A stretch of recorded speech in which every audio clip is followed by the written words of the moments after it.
Binge Audio. Mardi 24 février. Jour 1 avec Ben. Bon bah voilà, j'ai quitté mon premier amour. C'est dur parce que c'est le premier à qui j'ai dit je t'aime, le premier qui m'a touchée, le premier avec qui j'ai fait l'amour. En même temps, j'avais plus rien à lui dire. Et je suis perdue. En même temps, j'aime Benjamin. Je sais que Camille va me manquer, mais je l'oublierai. Il va m'en vouloir. Moi, j'ai couché avec un garçon. Mais qu'est-ce qui s'est passé? Vous aviez quel âge à l'époque? Bah oui, l'adolescence, c'est le bel âge, hein. On s'amuse, on s'éclate, c'est l'insouciance. Ne trouvez-vous pas que les jeunes filles manquent de pudeur et font trop souvent des avances aux garçons? Faites de l'arche, ayez le courage de l'avouer. Vous avez peur de m'épouser. Vous préférez vivre avec cette sainte nitouche qui n'ouvre jamais le bec autrement que pour dire oui et non. Bad girl, quoi. Je sais pas, je recherche beaucoup d'affection. Je recherche trop chez un garçon. Quelle est la qualité essentielle pour une femme? Si tu manges pas ta pomme et si tu manges du chocolat, tu vas grossir et tu vas devenir une grosse vache. Cette dépréciation subtile des figures féminines, tout cela doit bien finir par laisser des traces. Je pensais pas aimer quelqu'un comme ça à 14 ans. Après des mois de flirt à moitié assumé, je dis au revoir à Camille. De son côté, Ben quitte sa copine, son premier amour à lui, Adèle.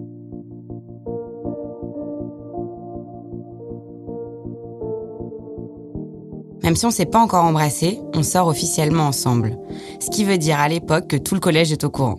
On est un peu le couple de la classe. Pourtant, Camille, au-delà d'être le premier garçon avec qui j'ai eu des rapports sexuels, c'est surtout quelqu'un avec qui j'ai pu découvrir sereinement le sexe et l'amour.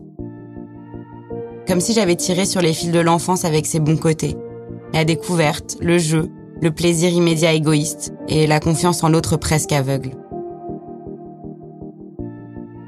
Camille représentait pas un danger pour mon ego ou pour mon estime.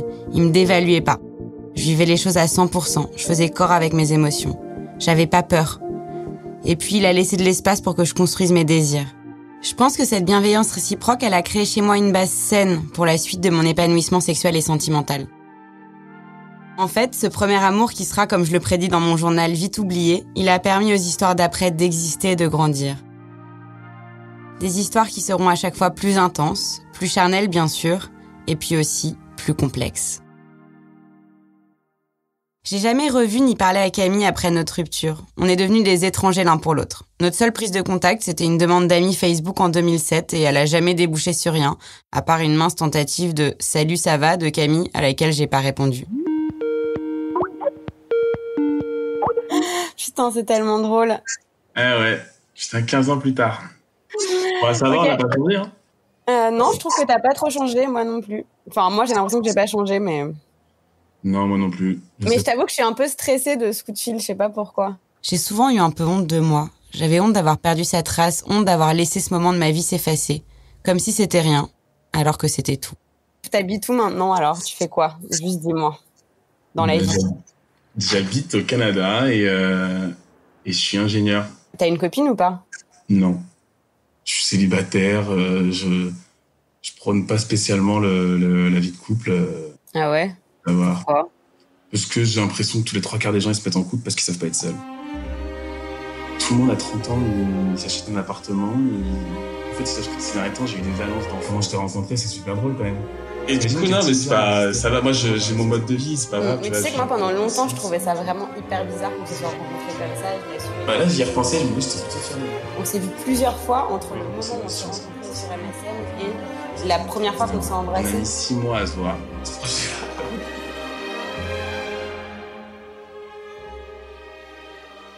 Et tu te souviens de quoi d'autre? Moi, je me souviens qu'on pensait quand même beaucoup à faire l'amour, hein, quand même. C'était un peu le projet, quoi. Bah après, les moments où on était tous les deux, moi, je me souviens qu'on était beaucoup sur le lit, même à discuter et tout. Mais tu crois qu'on se racontait quoi, franchement? Ça, je sais pas. Mais tu sais que je me souviens quand même qu'à cette période-là, on s'embrasse plus, on s'embrasse beaucoup et on parle pas beaucoup, quoi. On est moins dans l'échange verbal, on est tous dans découvrir à se faire des bisous, à découvrir la sexualité.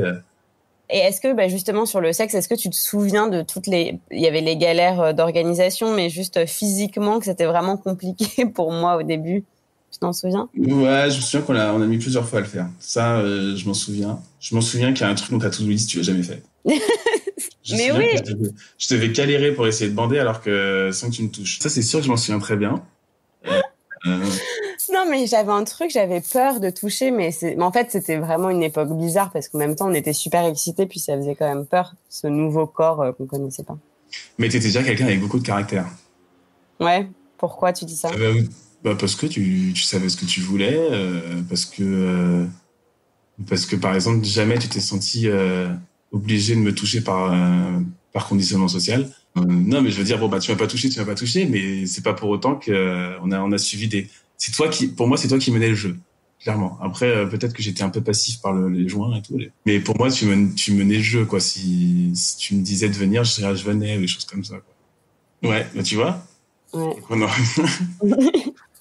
Mais non, ouais, je me souviens plus que, tu tenais quand même le truc, hein.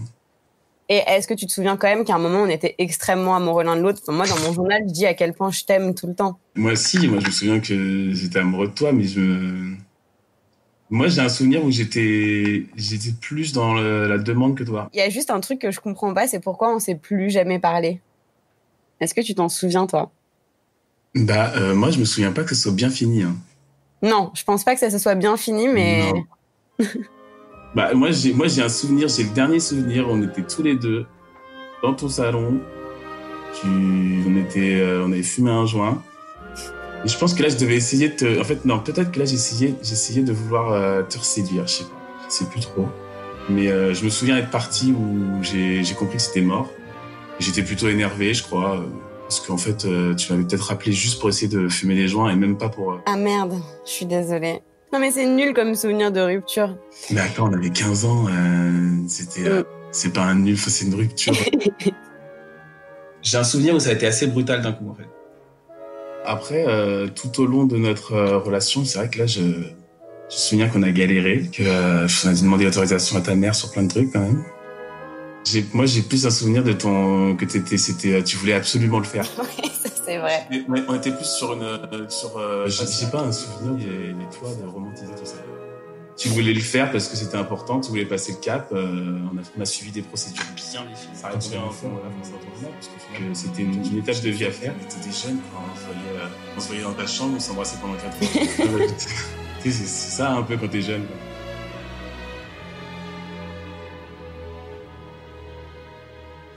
Mais ça me fait tellement rire de te revoir, Camille. En vrai, ça me fait vraiment plaisir.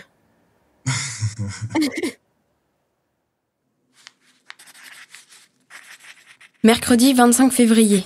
Je l'aime ! Entre parenthèses, je précise. Ben. Jeudi 26 février. Vive la masturbation ! À 14 ans, j'ai parfois l'impression d'être comme un garçon, obsédé. Je dis comme un garçon parce qu'à cet âge, la masturbation, c'est vraiment un truc de mec. Ça les obsède. Ils en parlent tout le temps et ils ont l'air de le pratiquer 24 heures sur 24. Et moi, ce qu'ils racontent, ça m'intéresse vraiment.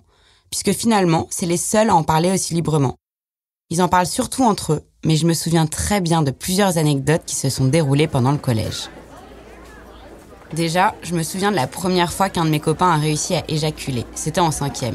Il était arrivé au collège et pendant la récré, je l'avais entendu dire à ses copains que, ça y est, il avait éjaculé pour la première fois. Il était le dernier de la bande à y arriver et je trouvais ça très mystérieux qu'il y ait un avant et un après. Je me souviens aussi très bien que certains garçons mesuraient ou faisaient semblant de mesurer la taille de leur sexe pendant les cours, avec la même règle dont ils se servaient pour souligner dans leur cahier. Puis aussi, je me souviens que c'était l'époque où les garçons se masturbaient ensemble devant des pornos après les cours. Et ça me dégoûtait un peu.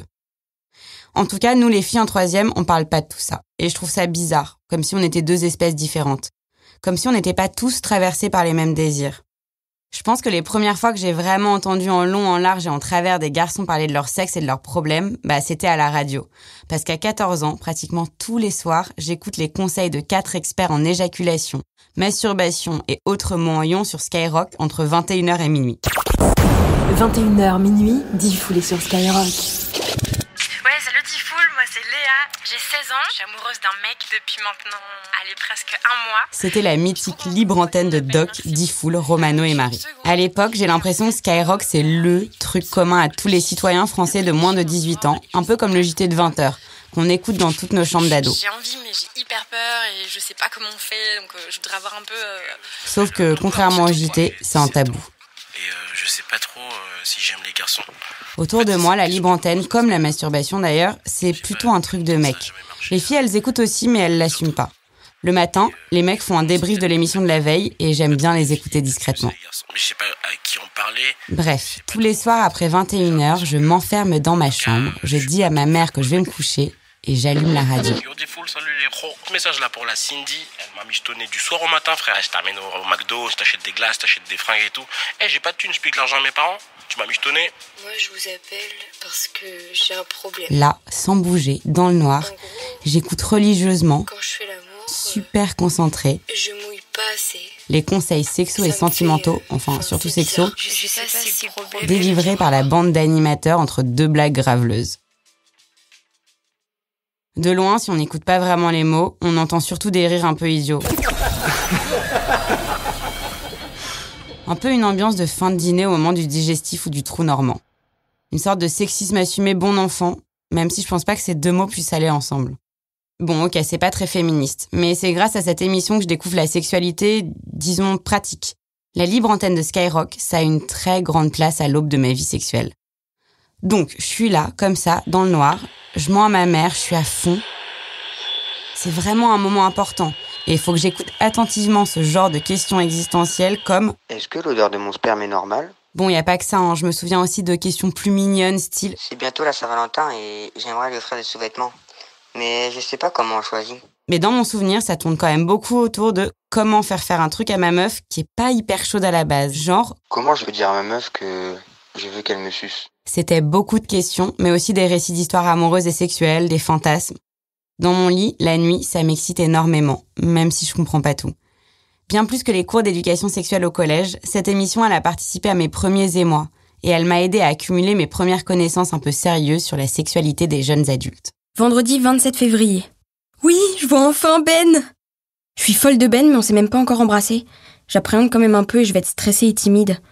Sinon, la réaction des gens, ça va être très drôle. Et genre à la piscine aussi.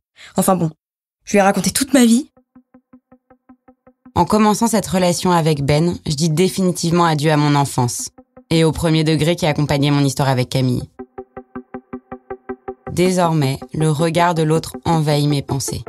Et ça se ressent dans mon journal. D'un coup, mon écriture change. Mon intériorité, qui était relativement inaltérée jusque-là, devient contaminée. Ça y est, je commence à ressentir un sentiment jusqu'ici étranger, la honte. J'ai honte de ce que j'ai écrit dans ce journal. Genre essayage de jouir, ou je veux sucer, ou encore Tom fait sa crise, puis finalement ça va. Ce qui m'empêche pas d'écrire juste après. Je pense que je serais bi, parce que 1, j'aimerais beaucoup faire un cuni à une fille, 2, je suis curieuse, 3, j'aime tout de même beaucoup les mecs.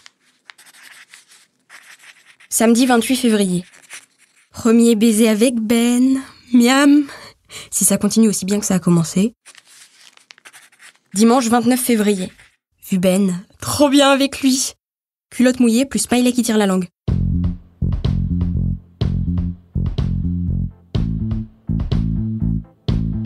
On se voit tous les jours avec Ben, déjà au collège où on se roule des pelles devant tout le monde dans les couloirs. Et puis le week-end, je vais chez lui, pas loin de chez moi. Il habite avec sa mère. Elle est gentille avec moi et un peu plus permissive que mes parents. Enfin, surtout plus permissive que mon père qui est pas très commode. Jusqu'à ce que je quitte la maison à 18 ans, j'ai pas eu le droit d'inviter des garçons à dormir chez moi. Avec ma mère, on a un deal. Je fais ce que je veux, je peux faire l'amour, sortir. Elle se doute même que je fume des joints. Mais j'ai un interdit, passer la nuit entière avec un garçon. Me réveiller avec lui, prendre le petit-déj ensemble.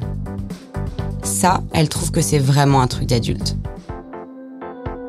Lundi 1er mars. Journée de reprise. Dur. Mais bon, il y a Ben et c'est efficace. À vrai dire, j'ai envie de lui, mais comme je lui ai dit, il n'y a pas de limite, mais des principes. Problème matériel, épilation. Sinon, tout devrait aller. Mardi 2 mars. Ah bah, les principes! Bon bah voilà, ça aura pas duré longtemps mes principes dont je parlais la veille. Par principe, je voulais dire ne pas faire l'amour tout de suite. Toujours avec cette idée archaïque qui traverse les siècles et selon laquelle, pour garder un mec, il faut pas se donner trop rapidement, sinon on est ce qu'on appelle une salope ou une fille facile. Bon, à bas les principes, j'imagine donc que ça veut dire qu'on a fait l'amour après les cours. Je me souviens pas du tout de notre première fois, mais je me souviens que ça ressemble pas du tout à ma relation avec Camille. En fait, c'est vraiment là que ma vie sexuelle a commencé. Pensez que vos deux hanches, elles ne doivent pas bouger. La pointe des hanches reste droite. Pendant les mois qui suivent, avec Ben, on fait l'amour en plein après-midi, en plein jour, et on essaye plein de nouvelles pratiques et positions. On pousse la hanche là, on pousse l'épaule. Dans mon souvenir, c'était très cru, c'était même technique. Et là, très loin. Et là, le plus loin possible, en gardant la tête comme ça. Mercredi 3 mars. Je suis tellement heureuse avec Ben que j'ai rien à dire, il est parfait. Exactement comme j'aime. Oh, je l'aime. Jeudi 4 mars. Je hais papa. Vendredi 5 mars. Je le hais tellement, ce connard. Shut up, shut up, just shut up. Just shut up, shut up. Lundi 8 mars. Brevet de maths, 20 sur 40. Mardi 9 mars. J'ai envie de lui. Je l'aime. Vive les cœurs d'artichaut! Ça fait 3 semaines que je sors avec Ben et passer une très très courte lune de miel, c'est la désillusion.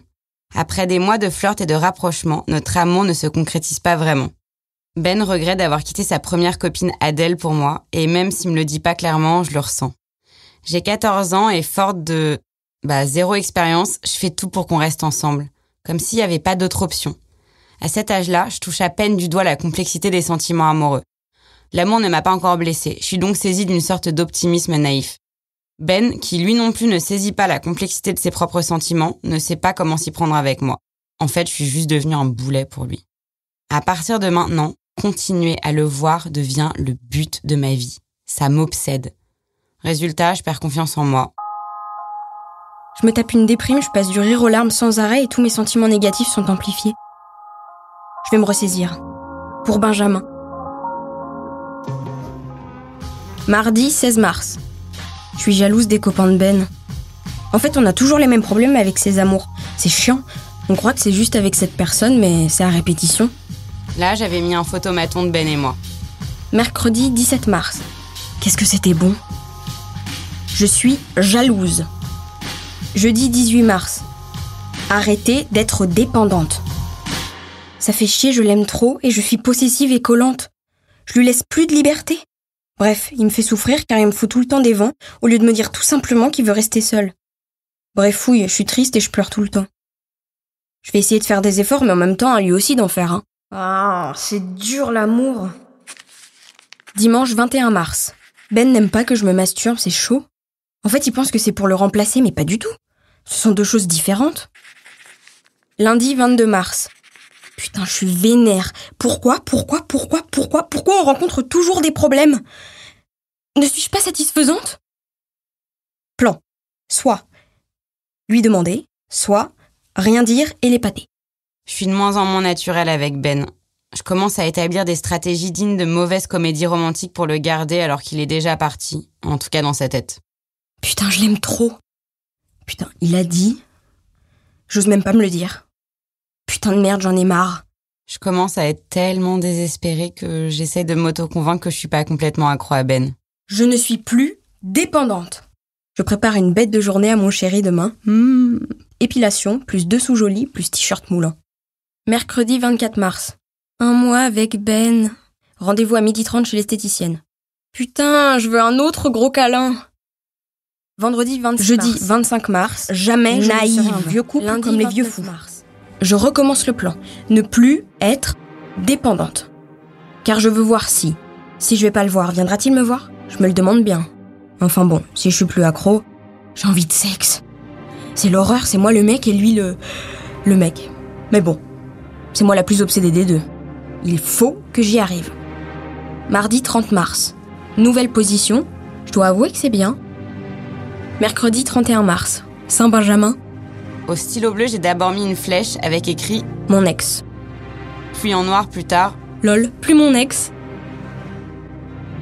Cette rupture, si je l'ai pas notée clairement dans mon journal, c'est parce qu'après 5 petites semaines, Ben me quitte. Mais sans me quitter en fait. J'ai mal et j'ai un peu honte. J'ai 14 ans, je suis en 3e et pour la première fois, je deviens ce que j'appellerai plus tard un plan cul. Putain, comment c'était bon!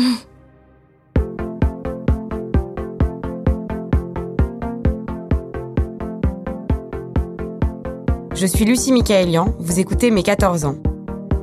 Si cet épisode vous a plu, n'hésitez pas à le partager sur les réseaux sociaux. Pour faire connaître le podcast, mettez-nous des étoiles sur l'application Apple Podcast. Le prochain épisode sortira la semaine prochaine. Abonnez-vous pour suivre la série complète. Et n'hésitez pas à nous écrire contact@paradisopodcast.com. À la production, Jeanne Boisec et Louis Daboussi. Nathalie Matera est la chargée de production. Chloé Kobuta a réalisé cet épisode. Lucie à 14 ans est interprétée par la comédienne Marie Narbonne. Malik Joudi a composé la musique. Ambroise Cabri et Manu Mac sont les ingénieurs du son.